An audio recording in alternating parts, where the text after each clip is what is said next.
And welcome everybody to a 12 o'clock show with Mayor Joe. This is a little bit different. We had another guest originally scheduled, but there was a death in the family, and so hopefully, we're all thinking about you, Jen. I doubt you're watching right now. You got more important things to do, but we'll have you on the show later. But I wanted to thank Emily for basically, jumping up at the opportunity to come in and talk, because obviously there's been a lot of questions about water bills. Usually it's around every cycle, and we see these types of things. So I have some regular questions for you, and then I know that I did get some questions sent in from there, and then we'll get you back so you can go ahead and take care of the rest of it. First of all, there's water bills and there's all sorts of other things coming out there. How does the water billing cycle work? What's that like? So we read meters every 3 months. So every 3 months you also get a bill, and each bill that you receive is going to be for a 3-month period of usage. You're always billed behind for that consumption, and you're always billed for your actual consumption. So we do take actual reads every 3 months. So you're always billed for exactly what you use. The only time you would ever get like an estimated bill is if we've made attempts to get your attention because we can't read your meter, and then at that point we would send you a super high bill that kind of grabs your attention to give us a call. It certainly does. Yes. Usually those are the ones. Bill usually. Yeah, those are the ones that I usually see. Yeah. Now, one of the conversations that always comes up is, and this is, there's a simple answer and a more complex answer. The idea is, can you pay monthly? So, can somebody give the water department a check every month instead of paying everything at the 3-month mark? Absolutely. We do have a lot of people who will just send in monthly payments, maybe like $25, $50. Some people will kind of average out their quarterly bill and just send in a third of it and pay the balance at the due date. Okay. Now, one of the things that we talked about, and I know council has even asked questions about, I guess you could say, traditional monthly billing. So there's a couple of issues with that. First of all, there's a logistical issue. So as as we were kind of digging into this, right now you heard that there are 3 billing cycles. So you have those 3 months, 3 months, 3 months. This would actually, from a technological standpoint, it wouldn't be that bad, but it would be a lift to try and figure out, all right, so now we're going to have a completely new billing cycle that would actually go every 12 months. So we're looking at a couple of different things. Is this something that we could do where it would be an opt-in system? Because one, we don't want to add cost by sending paper bills every single month, because that is a huge increase when you're looking at about just under 13,000, and 13,000 addresses that would get a water bill. The other part of it is, why go through that if there are options to pay monthly anyway and things of that nature? But we are looking at it from a more standardized approach. Maybe possibly if we can figure out the logistics, is it a monthly bill that is kind of like an email only version, just because of the cost savings issue, because the whole purpose is to kind of actually reduce that aspect of it. So that's part of it. Now, I know that you and I have gotten phone calls, and I've talked to you about plenty of people. Sometimes life happens and they need help working with their water bill. Contrary to what sometimes some people think, we're not the most cold, heartless people in the world. It's like, no, you owe it in 20 minutes, and if you don't, that's the end of it. So if somebody does have a problem with their water bill, whether it's they see an exceptionally large bill, or if it's something where they just don't have it at this particular moment, what can they do to make sure that they still have water for their family? Sure, they just need to call us. We will set up payment arrangements. Typically, we would ask for about half of the bill, just for a normal bill, before the shutoff date, and then we would extend it almost a month further beyond that. But you just have to call. There are options. As long as we can see that you're making an effort making payments, we are not going to penalize you. On the other side of that, if you do have a really high bill and it's because of a leak, call us as well. If you have it repaired, there are things that we can do to reduce some of those charges, and then beyond that, just give you more time to get it paid. Yeah. So that's always one of the things. And we get phone calls, I get emails, and, hey, I need X, Y, and Z. And the first thing I would say, just one, please call the water department. We will figure something out. Do it in advance as best you can. If the day you're calling is the day the water is supposed to be shut off, it does change things a little bit, but if you can let us know ahead of time, that's good. Now, can I track my water use online? So right now, no, unfortunately. We do not have a way for you to log in and see your consumption. However, in our office, we have we have access to your reads at all times. So if ever you're curious, you can call us. We can send you consumption reports. You can compare the read that you see on your meter to what we have in the system. Yeah. And so I know eventually we are trying to work to get an online portal for residents to do that. We hope to have that up and running this year so you can kind of watch it. Now, I know this is kind of an off topic. Let's say, just pretend, water meter is just kind of like that. And then all of a sudden it's this. If something that dramatic happens, are you guys notified? Do you get any notice of that? And what do you do then? Sure. So there are two different reports that we receive. One is just our quarterly report. Our system generates a report of accounts that have a higher than average consumption. We use that quarterly report to make phone calls. The disadvantage of that is that we don't get that report until 3 months later, so we're calling you for a leak that happened a while back. But with our new tower system, we can also get a report to where if you are going through 1,000 gallons over a 2-day period, we receive notification. And something like that, we monitor 2 or 3 times a week, and we will call if we see it. So we're only catching the really big leaks, though. So it's still kind of important to stay vigilant and make sure that you don't have anything small going on. Now, if there is a leak inside the home, whose responsibility is it to fix that? It is the homeowner's responsibility. Okay. If there is a leak and it is, let's say, just to make it very simple, it's on the other side of the sidewalk in the street. And like you see puddles of water forming out and it's into the street. Most likely then it's whose responsibility? Most likely it would be the city's responsibility. If it's anywhere from your curb to the inside of the house, that would be your responsibility. So that's a good thing. So this was a question, I'll kind of answer this one. One of the questions was talking about, what about if we just, and again, I hate saying this because you're sitting right here. What if we just fire everybody in the water department and get rid of everything and just let Columbus deal with it? So there's a couple of reasons why that is probably not an idea that most people would be a fan of, especially Emily, because that's her job. So what ends up happening is we get all of our water from the city of Columbus, so it comes into us. So ultimately, whatever comes in us, we have to pay that at some point in time. If we were to take away the water department as it is, which includes the additional fees that are occasionally added on because of whether it's administration, but then most importantly, it's the repair work that is done after it, then we have to wait for Columbus. And just to kind of give you an example, this was about 1.5 years ago, the sheets on Broad Street, that is in Reynoldsburg, they had a water main break just on the street side of everything, which means it was really about 2 feet outside of Reynoldsburg's jurisdiction. So Columbus was responsible, and it took well over 72 hours before they even got a crew out there to even look at it. And that water this wasn't like a hose trickle, this was flowing water consistently. And so that becomes its own issue. So imagine if you take something like that happening, and it's your house, and it's right by a street in your neighborhood, especially, let's say now, for instance, and water is coming out on a consistent basis at these temperatures, and then all of a sudden you have an ice skating rink right in your front yard. That's one of the reasons why. The average call time, let's assume that somebody actually does call us, and I don't see it on Facebook and then call the water department, which does happen, but if somebody calls us, we're usually able to send somebody out if it's like during normal business days within like half hour, 40 minutes, even if it's outside of the normal day, we're getting somebody there within an hour to start work and fix everything. That is our priority, yeah. And that's what that extra money pays for. So for everything that, when the council approves, like this year, council approved the additional cost that Columbus is charging for water, which was the 6%, I think.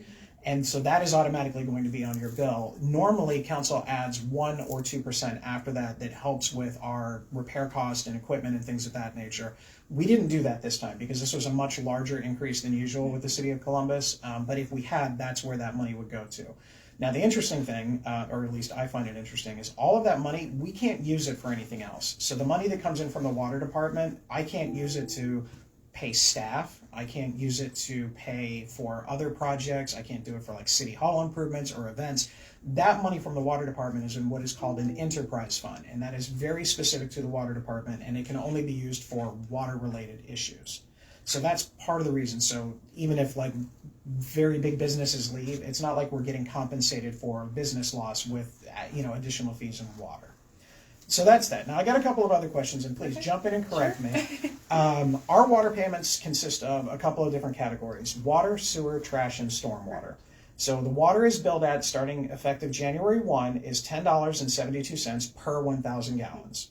The sewer is charged at $11.26 per 1,000 gallons. So if you imagine how much gallons, I think the average is, how much, do you know what the average is? Average in terms of consumption. Like, yeah, for like a typical family. Sure. So we'll say one person on average will use about 5,000 gallons per quarter. Four-person household, 20,000 gallons. Yes, unless you have teenagers, in which case it's probably twice showers, that. Yeah. Then the trash is quarterly. It's $55.62. That has been the same price. There's been no increase with that. That is actually the senior rate. The senior trash. rate. Okay, what's the regular rate? So our trash rate is $62.91. $62.90. So you do have the option for the senior rate. Thank you for bringing that up. And then the other one, which is just kind of a basic rate, is stormwater, and that's just $6.58. Stormwater, for lack of a better term, is the water that goes into the curbs that you're not supposed to put leaves in and things like that. That's stormwater, that type of thing. And then that would be the monthly charge for stormwater, the $6.58.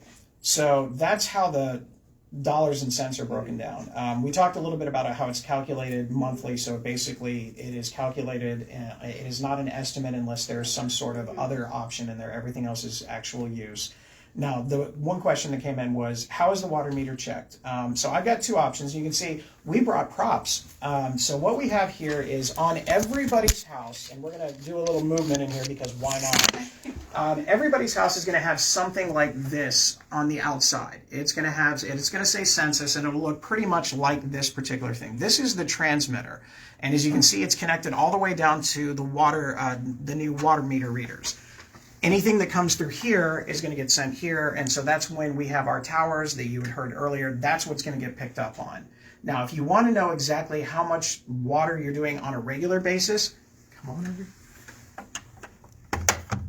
That would be your actual water meter, so you can see the digital numbers there. So the easiest way to tell if you have a leak is to, at night, get this number, write it down, and then go to sleep, but tell everybody in the house not to use any water for anything at any time. And then the next morning when you wake up, you go back in and check the same thing again. If the meter's staying the same, probably don't have a leak. Correct. If the meter's gone up, you have a leak. Going on. So now at that point, then it becomes a whole other thing of trying to figure out, okay, it's trying to find a needle in a haystack. How do you find where that leak is coming from? And that's when you talk to professionals that aren't us, because we can try and get an idea of if it's something on our side of things. But if it's internal to the house, there's only so much authority that we have at that part. Right, and I would say for the most part, the leaks that we do see are almost always a running toilet or a hose spigot left on outside. You can always call us. We can walk you through leak testing tips. We can try and help you pinpoint it. But really all we can see is that the water is being used. We can't tell where it's going. So I know one of your coworkers, Jim, was actually showing an example of something with some of equipment that we have to a resident that came in, and he was saying, this is what you do here, this is what you do there. So, I mean, we really do get hands-on in this if you come in. You can also YouTube it, as anybody else would do. So that's an option to find some of those leaks. We have, does everyone have a new meter? No. Right now, according to this, as of fresh off the presses this morning, about 270 houses, 5 houses, have a meter that is very similar to that one. I had mine installed in early November, I think, so I'm looking at it just as much as anybody else. There's going to be about 5,525 to go over the course of the next year or so that's everybody else, and they will get in. It's real easy. You'll get notification, you call, you make an appointment, and then we'll work around your schedule to make sure that we can get this installed. I think it took 10 minutes. Yeah, I think it's it about was 10 or 15 minutes. Yeah. They're usually in and out. Yeah, it's not anything obtrusive, and it does not take long. The meters that are out there, obviously you saw the display. The other meters that you might have in your house are kind of I don't want to say older, but obviously they're kind of like the regular spinning wheel type of meters, and you can still check those out. If you feel that the meter is misreading, which, it can happen, it's technology and things like that, we can have that model tested. If it comes out and there was a mistake, obviously that's on us and we'll deal with it. If it comes out that it was actually absolutely correct, then the resident will have to pay for that inspection, because at that point it becomes something else. So just throwing that out there. The meters are read basically by the traveling, the radio transmission or cellular transmissions. We've also had Burmex, which is a company that we'll go through, and they're the ones that drive around and pick up the meter readers all the way across, so you can get that there. One resident was asking, if we are paying every 2 weeks and making honest payments, why do we still get a delinquent notice? That is a couple of things with it. One, it is a best practice because while we hope everyone has the right intentions, not everyone does. And so we have to make sure that we fulfill our obligations as a city to send those out to notify everybody, because if something happens on the backside of it that somebody could, I never was told, I didn't know I had to do this. So we have to do that, and we can't treat any one house different than another one, because that opens up the door to another thing.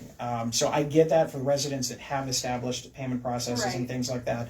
I get the frustration with it because, like, hey, I'm paying, but I got this thing in there. But at the same time, we are obligated to do, because much like everyone, we have our bills that we have to pay and to manage as well. But if you do call and notify us before those notices were to go out, we would be able to establish that on your account and then filter those kind of notices out. So there are just too many accounts for us to manually go through.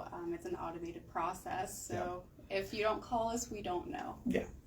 Now, is there a deadline as far as when the payments have to be made? Obviously, there is a due date, but as you've already heard, it's not flexible. I don't want to give you the opinion you can pay for your last cycle like next June, but at the same time, we're willing to work as long as you have the communication with us. Right. Obviously, we know that we want everybody to pay their bills and things of that nature so we can do what we need to do, but at the same time, we're not that heartless to the point where if you don't have it in by January 31st at 11:59 p.m., then the next day your water is shut off and we're never talking to you again. Correct. It's not that thing. Just have that communication with us. And we're here.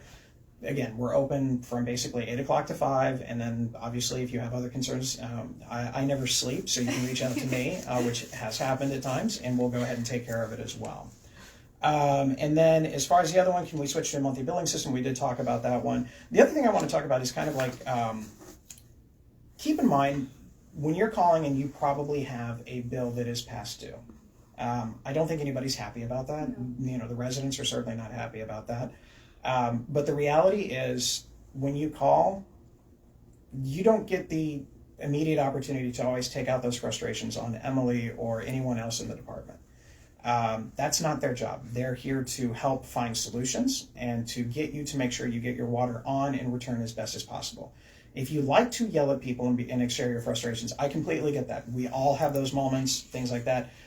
Please give me a call. I'll listen to it. I used to teach high school. Nothing you say is going to really I'm not going to go home and be upset about it, and I understand the frustration. But ultimately, we all want to work for finding a solution. Right. I think we're here to help. I mean, we're here to assist you. We don't want you stuck with a huge water bill. We don't want you behind. We don't want your water disconnected. It's the communication and working together that's so important. So this isn't the last time that we'll have conversations about water, I'm sure, because the next billing cycle is going to be coming up, and so we know that this is kind of a thing that will come back.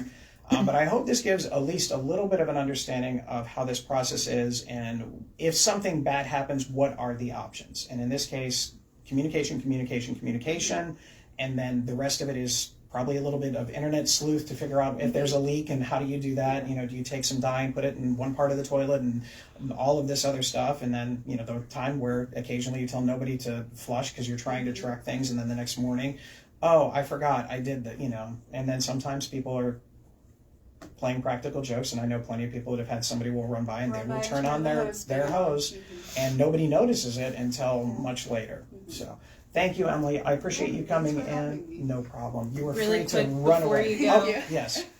Someone asked, what is the minimum age to qualify for the senior rate? 60 years of age. And once you do that, just call into the water department, and then we'll go through that. They'll help you through the rest of the process. Call us. You'll have to bring in your ID with your address, then we'll get you signed up. Yep. All right. Thank you very much. Thanks. All right. So we've got all those things out. And now we're moving on to some other things. We've got tomorrow night, the city of Reynoldsburg is doing or the school district is going to have a meeting again to discuss what's going on with potential cuts moving up. I believe it's going to be at the Graham Road Center, but I'll have to double check on that. I just saw it with the corner of my eye before I came in today. But either way, they'll have a board meeting next Tuesday at City Hall. All the board meetings are now coming back to City Hall, so everybody knows where they need to go. So if you want to pay attention to that and kind of get an idea of what's going on at the board meeting level, please do so. Now keep in mind, these are two separate meetings. The meeting talking about what reductions are there, it's a public meeting, but you're not going to comment in it, but they are going to be talking about potential cuts and what is or is not going to be identified. Board meetings is going to be more formalized. There's going to be reports and things like that. I do not believe they're making any permanent recommendations at the January meeting. I think they will review what they talk about this week, and they will get one step closer with the goal of making any kind of cuts announced sometime in February.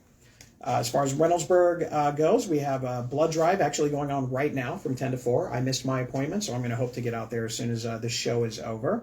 But if that's not your style, but you still want to get involved in things going on with the police department, our Reynoldsburg Citizens Police Academy has about 2 spots still open.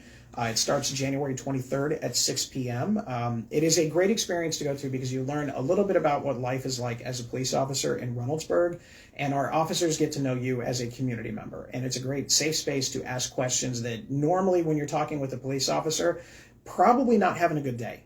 So this is a point where you're voluntarily talking to them as opposed to getting a ticket and things of that nature.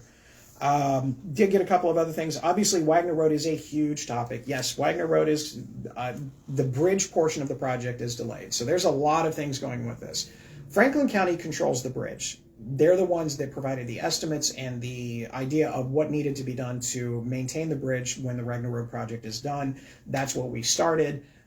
Keep in mind, we were living in a drought from April, May, June, July, August, September, October, and then the project started and then the rains came. And so obviously that is delayed a little bit because of that.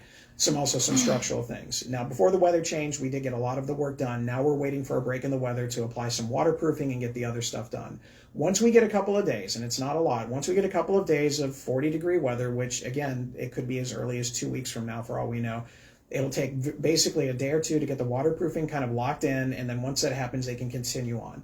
Now, that doesn't mean the project is completely stopped. Columbia Gas is still doing their work on the project. AEP is still doing their work on the project. Once the waterproofing is solidified, it'll take a couple of weeks for them to get the bridge completely opened. It's not going to be the finished product. You're not going to see all the nice things with like the path and the street lights and things on the bridge, but it'll be open for everybody to use.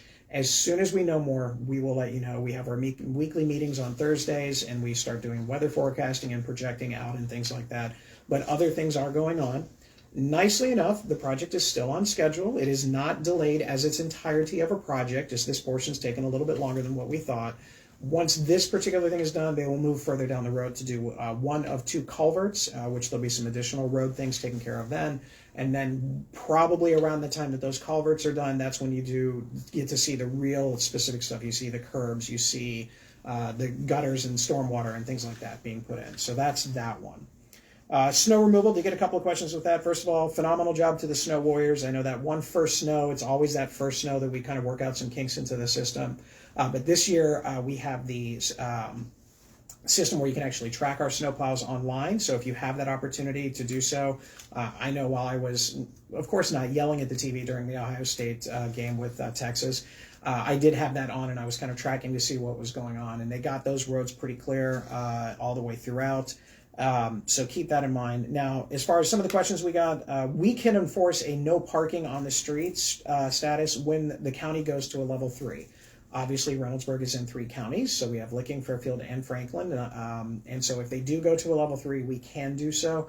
Fairfield is probably the smallest portion, so there's not a lot of opportunity for on-street parking. And Franklin County hasn't had a level 3 in some time. Perhaps Licking County might go to it, but the question is at that point, are we really going to have the opportunity to go out and tell those cars to move? If we know about the storm ahead of time, it becomes a lot easier, but not everybody will do so. If it's obstructing or safety related, we'll definitely go ahead and make some kind of notices there. Our policy as of right now stands like this. Anything under 2 inches of snow, which is what is in the forecast for tonight into tomorrow, we get out the salt and we do potentially plow main roads. Obviously, as it gets closer to that 2 inches, the plowing does occur.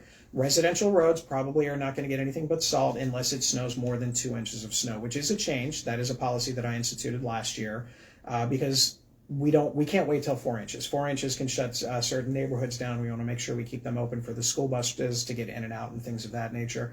But when it's 4 inches or more, obviously the plows are out consistently, salting, or 2 inches or more, plows are out, salt trucks are out consistently all the way across.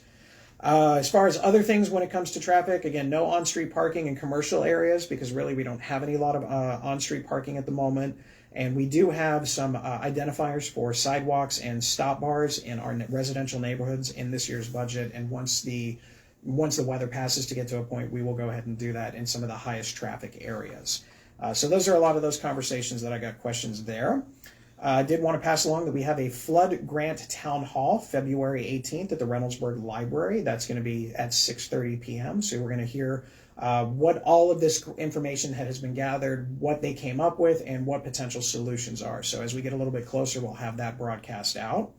Other things we've got, I did get questions about Bryce Park. Right now, the lawyers are looking at things. There's an easement that came up that there was basically a not Columbia Gas, but other gas line that they were concerned to make sure that everything was done and held accountable so that way if something were to happen, they could access it.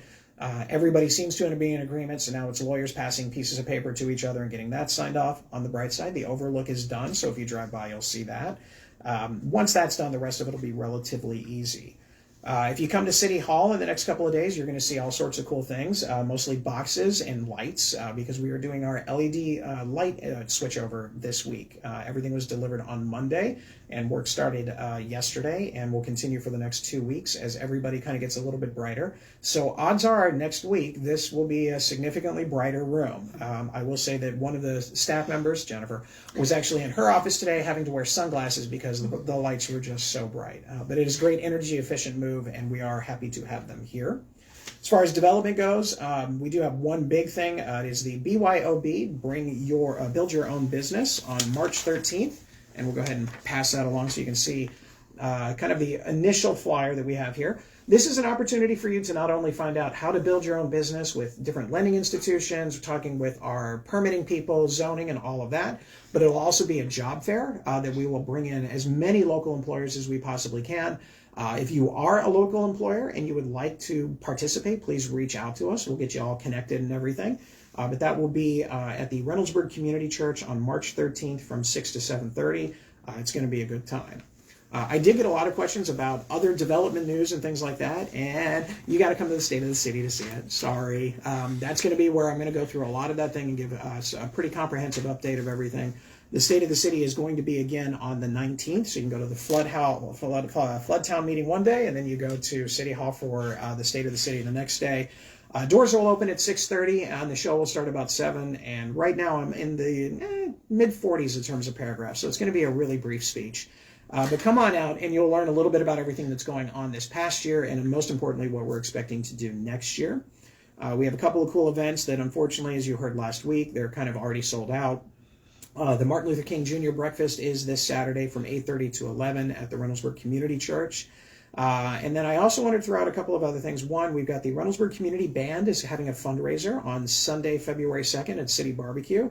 And the Reynoldsburg Community Association Spaghetti Dinner fundraiser is already set for March 29th from 5 to 8 at Messiah Lutheran Church. This organization is the one that helps put on the 4th of July parade, Christmas on the Town, and is partners with us at the Halloween events that we have this year. So this is how they generate a lot of those revenues, and the best part about it is you get spaghetti. You get spaghetti, and they've got some good bread. The last year they had Texas Roadhouse. You had those cinnamon rolls, or the biscuit, or the rolls with the cinnamon butter. So those were obviously very popular. So come on out. It is not that expensive. They'll take tickets at the door, or as we get a little bit closer, we'll give you some contact information for that. So always a good thing. It's good spaghetti, and it's a great time to see some other members of the community because usually around this time of the year the weather's breaking and the sun occasionally comes out. Any questions about anything so far? Yep, we got 3. Cool. First one is, who is going to be the acts for the Tomato Festival this year? That's a really good question. So on Thursday, you're going to find out at the State of the City. And Fridays, you'll find out at the State of the City. And I think Saturdays we'll announce at the State of the City. I know that's not the answer you wanted. We're working on it. We are in that contract negotiation thing. We hope to have all of that tied up so I can make those official announcements at the State of the City. Next one is the REP Fieldhouse still coming by COPC? Yes, very good question. We had good meetings with that, and you'll see some of the first renderings at the State of the City. And last one is the bridge going to be open both ways to at least the VFW and apartments across the street? Will it be open? It will be open northbound traffic, but once the construction starts, it will go back to the way it was prior to, which is no southbound traffic at that point. That will be blocked off around just past Priestley. So that'll have to go back to that way, unfortunately. That's all. That's all. All right. Good questions. Other things that we've got going on. One, we are getting ready to gear up for our litter cleanup program. So if you or an organization would like to adopt a road in Reynoldsburg, all you have to do is let us know. We'll provide the trash pickers, gloves, garbage bags, all that fun stuff. And we will actually, if you do it 5 times a year, and just hopefully send us a picture every now and then, not that we're checking on you, but we want to broadcast it, you'll actually get your very own plaque that says that this organization has done this. I know the Boy Scouts have done it. I know the Reynoldsburg Area Democrats have done it the last couple of years. So go ahead and do that. It's a great opportunity. Plus, again, it's always fun to get out there and pick up some trash. I know when I take walks with my wife and our 2 incredibly rambunctious dogs, my wife will take the dogs and I will take the trash picker and a garbage bag, and we'll just walk around. And even in residential neighborhoods, it's amazing how much stuff you can pick up. So every little bit helps. We also have our Celebrate United States birthday for 250 years next year. We have been officially certified as a celebration city, and you will also see a flag hanging out at some point in time when the weather gets a little bit nicer. But that's going to be a cool thing, and we're already talking about what cool ways we can kind of grow everything for that special 250th birthday. And then again, mention the state of the city. And yes, I know everybody wants to hear a little bit now and things like that, but you got to have a little bit of anticipation in there. So in February will come. I do know that there'll probably be a brief version of the state of the city. I'll be presenting that to the Chamber of Commerce the first week in February. So if you're interested in seeing that part of it, feel free and reach out to the Chamber for lunch. I believe it's Hickory House's catering, and usually they bring ribs, so that's always a good thing.